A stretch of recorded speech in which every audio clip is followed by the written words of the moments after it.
Kita kembali lagi melanjutkan obrolan kita sebelumnya tentang menata hati dan pikiran untuk orang tua dari anak dengan kondisi cerebral palsy. Kali ini tema kita adalah tentang bargaining, depression, dan acceptance. Saya Tina Maladi dari PSLC bersama dengan Ibu Hesti Novitasari, seorang psikolog klinis anak dan remaja. Hai Fit. Halo Mbak Tina, apa kabar? Baik, sehat ya Fit? Sehat, alhamdulillah. Oke.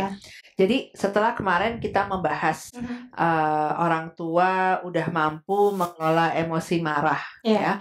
Kemudian pertanyaan saya berikutnya adalah apa yang kemungkinan dirasakan oleh orang tua selanjutnya nih setelah tahapan itu? Oke. Nah, biasanya orang tua setelah melewati fase pengelolaan emosi marah, maka akan masuk ke fase bargaining. Bargaining ini bisa dibilang fase tawar-menawar, berandai-andai, gitu ya. Andaikan saja saya bisa menjaga kesehatan saya pada saat hamil. Atau orang tua juga berandai-andai, misalnya saja, andaikan saja, gitu ya, anak saya lahir dengan sehat, begitu. Jadi ada fase hal-hal pemikiran seperti itu yang dirasakan oleh orang tua. Kemudian setelah fase bargaining masuk lagi ke fase depresi. Depresi ini bukan berarti adanya gangguan mental ya, tetapi lebih bagaimana seseorang atau orang tua merasakan kesedihan yang mendalam dengan apa yang dihadapinya. Begitu. Karena individu mulai kembali ke realita gitu ya, mulai memahami permasalahan apa nih yang sekarang sedang saya hadapi begitu. Dan yang terakhir adalah fase acceptance, di mana orang tua mulai menerima kondisinya, baik itu kondisi anak, kemudian memahami juga kondisi dirinya, memahami juga permasalahannya, menerima dan kemudian memahami kira-kira apa ya hikmah yang didapat dari permasalahan tersebut.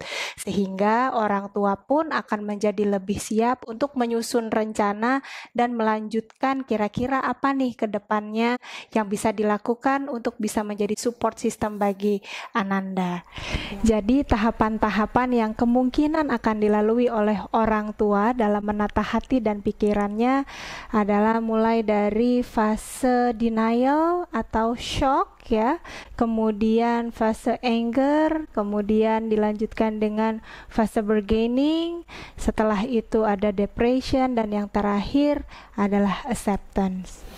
Jadi Fit, dari hasil obrolan kita secara keseluruhan, berarti dalam mengelola emosi, para orang tua itu ada kemungkinan melalui beberapa tahapan ya Fit ya? Iya, betul sekali Mbak Tina.